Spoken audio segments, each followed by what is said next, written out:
In this video, we will start to discuss Chapter 3B, which is Chapter 3 in our main textbook for the course. It's called Three Faces of a Derivative. I actually claim that there's four: graphical, numerical, verbal, and analytical. So first of all, let's take a look at a motivating example of why would one even consider having to compute a derivative.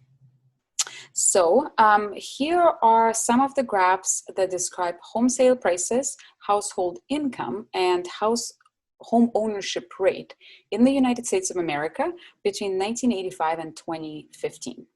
So maybe just pause the video for a minute and stare at these graphs and think about how would you verbally describe them.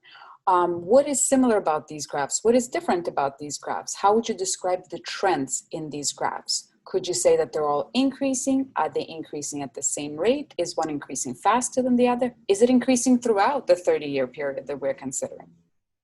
Now, once you've actually formulated some thoughts and descriptions verbally, let's try to put some numbers to it. If I was trying to quantify it, if I'm an economist, for example, and I'm trying to really think of what are some of the numbers that I can use to describe these things, the first thing that I can do is actually compute the averages. The average for the home sale price, for instance, the average comes out to be $4,900. And of course, the units are dollars because that was our rise, per year because that was our run.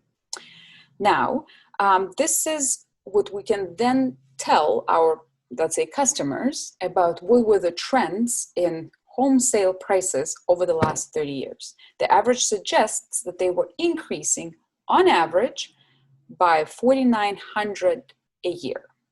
Okay, if we do the same exact type of calculation for household income, we will see that the average household income was increasing by $1,001 per year on average over the 30-year period in consideration. And then if we do the same thing with the home ownership rate, we will actually find something slightly surprising. Here, the last data point actually happens to be below the initial one. So our average comes out to be negative 0.01% a year. So then if you were putting in a sentence, you would say that the home ownership rate was decreasing by approximately 0.01% a year. Now that we have computed these, let's discuss, do these really describe what was happening to each one of these measures throughout the 30 years? So the average prices were allegedly increasing on average by $4,900 a year. Does that describe this graph very well? Well, I mean, you can say that, sure, I guess we can see a generally increasing trend, but the average fails to describe a much higher increase in the mid-2010s, or O's, I guess, and it really fails to describe this dip that happened, right? So in terms of describing the graph, this one is okay. What about the average income? The average income actually does seem to be steadily increasing at a fairly similar pace. So this is pretty good. The average describes the actual graph fairly well. What about the home ownership rate? The average claims that it was decreasing on average by 0.01%. Well, the home ownership rate was kind of steady, and then we saw an increase and then a decrease. So this average is providing a really quite terrible description of what is going on, right? So this is really quite bad. And this is generally the problem with averages, is that if you take 2 points, the initial and the final, to be far apart, like 30 years, a lot could have happened in the 30 years, but you're only judging the situation on the 2 points that the average has in its computations. The derivative will allow you to shrink that period and really look at a much smaller portion of the function or its graph, so you will be able to much better, more precisely describe what's happening, because your window that you've zoomed into is going to be tiny. Okay, so thinking back in terms of derivative, essentially this is why it's a much better measure than an average could ever be. The derivatives are computed from averages, just averages over much, much smaller periods of time, so small that the period of time is actually going to zero. So these are the three descriptions of the derivative. The first one is what we call analytical or formulaic. The graphical description is that it's a slope of a tangent line at that point, because at that point your secant line becomes a tangent line. So this is the graphical description. A derivative is also instantaneous rate of change at that point, and this is going to be our verbal description. The fourth representation of face of a derivative, if you wish, is going to be numerical approximations of a derivative. So numerical estimation, let's call them. Okay, and so this, the reason the book doesn't quite mention it separately as a face is because really you can think of that as computing the limit, except for you're not letting the time window go to 0, but you rather actually have a very, very small window that you're computing it over. The window is very small, it's going towards 0, but it's not a limit as x goes to 0. Now, the key things about the derivative is it does change depending on the point at which you're computing it at. Of course it does, right? It's a slope of a tangent line at a specified point that for some reason is of interest to you. So depending on the point, the derivative will have a different value. Different point, different derivative. That means, though, that the derivative itself is a function, and it depends on the point we're computing it at. Okay, so let's take a quick look at the animation here. So remember how we actually computed the derivatives is that we set, let's say I would like to compute the derivative at the purple point here. What I really am doing is I am computing the average between the 2 points, the slope of a secant line, what we call it. And then because I would like to not have an average over a large period of time, let's say, I'm going to bring these 2 points closer together. So as I'm moving this point closer and closer to my purple point, you notice that the secant line becomes a tangent line, right? Another really important observation here is that, look, when my 2 points are apart, the line, the green line, doesn't really do a very good job at mimicking what the parabola between the 2 points really looks like. There's quite a bit of space between my green line right now and my red parabola. But the closer I get to my purple point, even already right here, you can see how the green line really mimics the behavior of the parabola really quite well. Look at this right here, right? They're really, really close together. And the closer I get, the more my line looks like my function.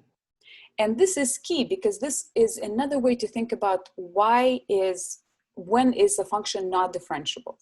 If a function is differentiable, it means that near the point where you're taking the derivative or trying to, you have to be able to construct a tangent line, but that also means that your function actually has to look like a line near that point of tangency, right? So if it doesn't look like a line, if you zoom in really closely, then it's not differentiable.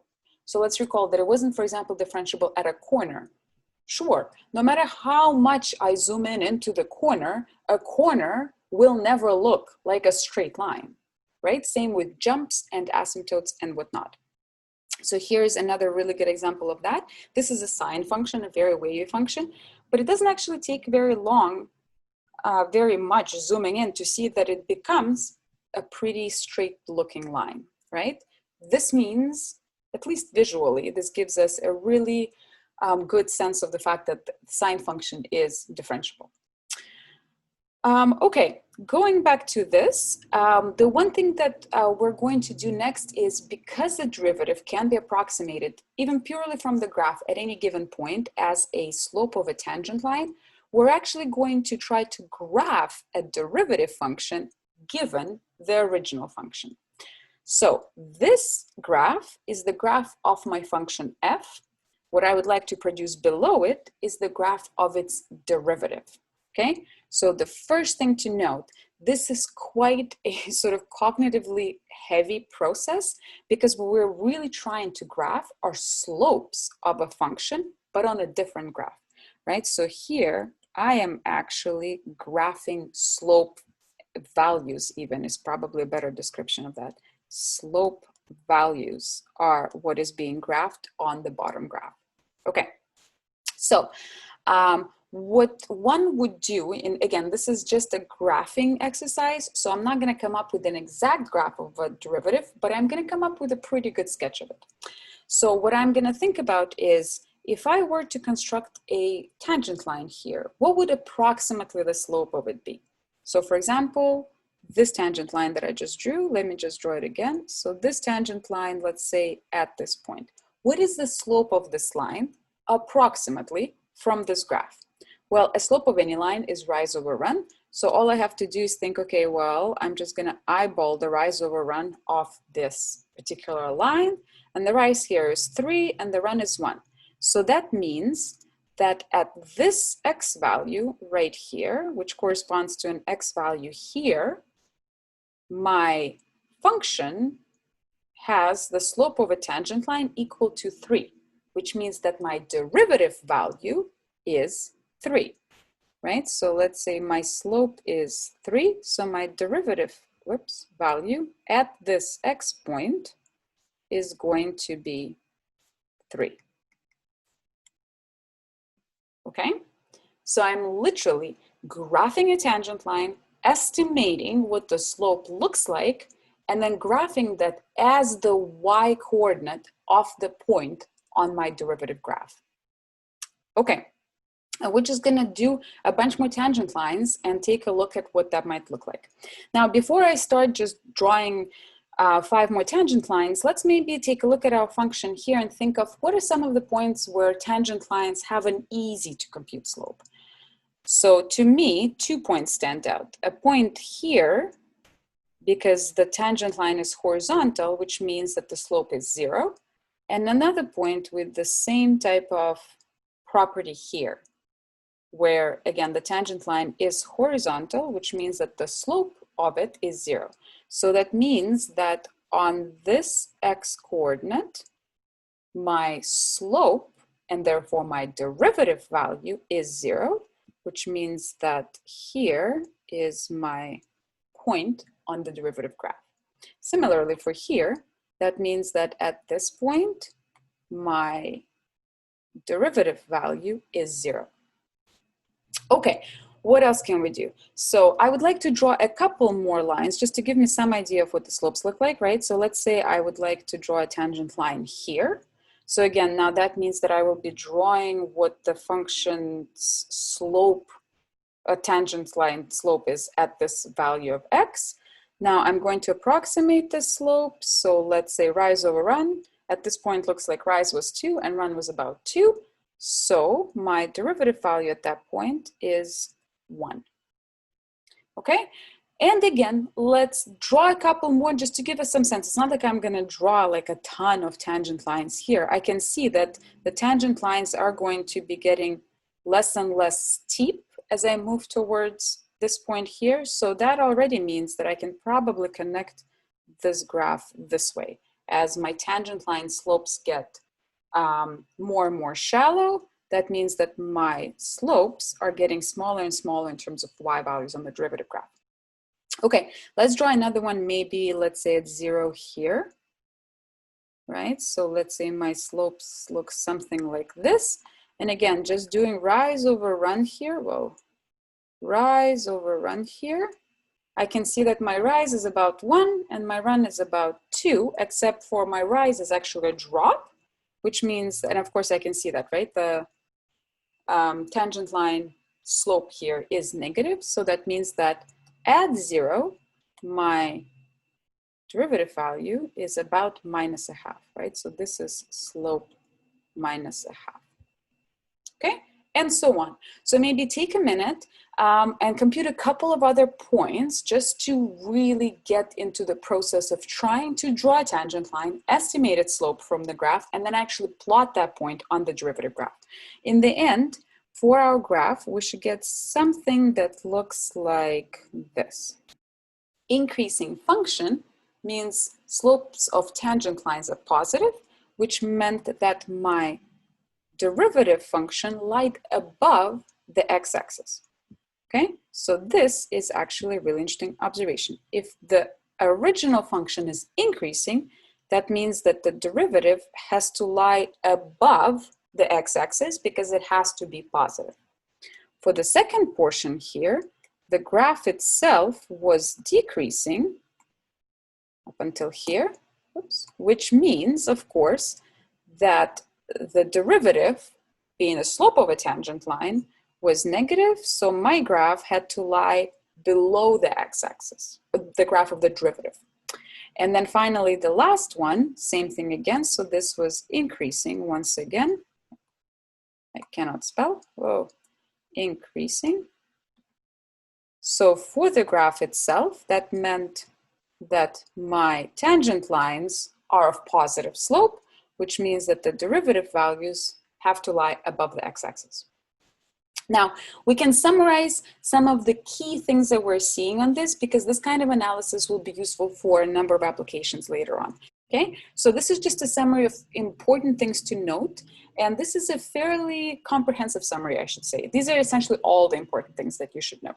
So first of all, the derivative is 0 at local highs and lows, and on the flip side of that, if I did have any corners or cusps or jumps or asymptotes, those are the points, or those are the situations when the derivative does not exist, which means I would not have been able to sketch a tangent line at those points, which means I wouldn't be able to have computed a slope of the tangent line, and the derivative graph would also have some kind of hole or discontinuity in it. But the other two important points to note is that if the function is increasing, let's say like this, then of course, if I were to draw a tangent line anywhere here, it would have a positive slope, which means that the derivative itself is positive at that point and hence lies above the x-axis. If the function is decreasing, then the situation is exactly reversed, because if I were to draw a tangent line at this point, the slope would be negative, which means the derivative value is negative, which means it lies below the x-axis. Okay? So this is how one is to produce the graphs of the derivatives from the graph of the function, just using these important things to note. So in the next example, we're going to tie in the graphical representation of a derivative and the verbal and meaningful description of what that actually represents in context. So let's just remember, one of my favorite applications is, because it's my favorite application for a number of reasons. It is the actual ultrasound that technicians perform on babies when they're still in uterus. The reason I find it fascinating is because I actually only found out that that's how they measure things when I was myself pregnant. This is not my daughter, this is my best friend's second child.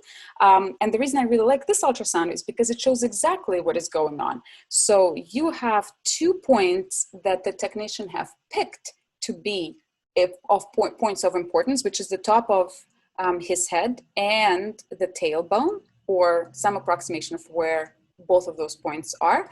Then the technician picks which measurement he or she were able to take fairly accurately, and that way the machine knows which function to actually plug that measurement into. So in this example, I'm not giving you a formula for the actual femur length, but I'm giving you a functions graph of that formula. This function approximates the femur length in millimeters as a function of fetus age in weeks.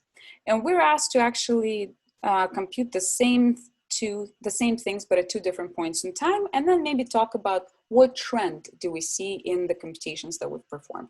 So let's take a look first at what is it we're trying to compute. First, we're asking to approximate, so that tells us that we're going to have to use estimation from the graph. And we're asked to approximate the instantaneous rate of change of femur growth in 20 weeks. So first of all, instantaneous means we're after the derivative. And the derivative, because we don't have a function, we have to use the graph. So we have to think of a graphical representation of a derivative, and that of course is the slope of a tangent line. Now I'm given a particular point at which I would have to compute the slope, so that's 20 weeks. So let's take a look at our graph. So at 20 weeks, I have a point right here. Again, this is going to be purely estimation from the actual graph. So I'm going to draw what I think looks like, oh, that's a fairly reasonable tangent line at that point. If you're doing this together with a friend, of course, your estimations might be different because you drew a slightly different tangent line. Okay, in fact, I can probably do quite a bit better. Something like this, right? So I have to approximate the slope of this line, which means I have to pick 2 points somewhere on this line and compute rise over run. Okay, so let's say that slope of a tangent line is approximately equal, and I'm just going to pick 2 points. So in fact, I can pick the point that I sort of chose here, and then a point, let's say somewhere here. Okay, and I have to compute rise over run between these 2 points. Again, it's an approximation, so none of my answers are going to be exact, but it should give me a pretty good idea, or like I should be in the ballpark, okay? So let's say this point was about 30, this point is about, what is it, 15, this is about 14 then, and that's 20, right? So rise over run would be 30 minus 15 over 20 minus 14. So that is 15 over 6, which is 2.5. And we have to think of units here. The femur length was in millimeters, so my y-axis is in millimeters, and the fetus age was in weeks. So my x-axis is in weeks. So this is going to be millimeters per week. So if I were to write an actual sentence as an answer, I would say that in 20 weeks, the femur length grows approximately at 2.5 millimeters per week. Okay, but that's only at 20 weeks. We notice that, of course, in the beginning, the growth was different than later, and towards the end of pregnancy, it's different still. So remember that the value of the derivative changes depending on the point which you are computing it at. Okay, so the second question is asking for the exact same thing, but at 30 weeks. So we're going to have the exact same logic here. So the instantaneous rate of change, once again, is a derivative. And once again, we only have the graph, so we have to compute the slope of the tangent line at 30 weeks. And I'm going to leave this as an exercise to you to construct what you think to be a reasonable tangent line at 30, and then pick some points along that line to be able to compute the slope of it. I'm going to discuss part 3 though, because I don't really need to see the computations to do it. It's saying, does the rate of femur growth increase or decrease with age? So it's asking, what is happening? Does it, as the pregnancy goes on, does the femur length grow faster or slower than in the beginning? Now, the rate of change is the derivative, and the derivative is the slope of a tangent line. So it's essentially asking, are the tangent lines getting steeper or shallower? And we can see here that, of course, like at the beginning of pregnancy or at the first ultrasound or something like that, this is pretty steep. So at 20 weeks, it's pretty steep still, but I can see that at 30 weeks, it's already starting to level out. Whereas by 40 weeks, which is the normal length of pregnancy, it's already fairly flat. So here we can say that it is decreasing with age. So an important thing to note here is that it's still growing. So the actual length continues to increase, but it's increasing less fast.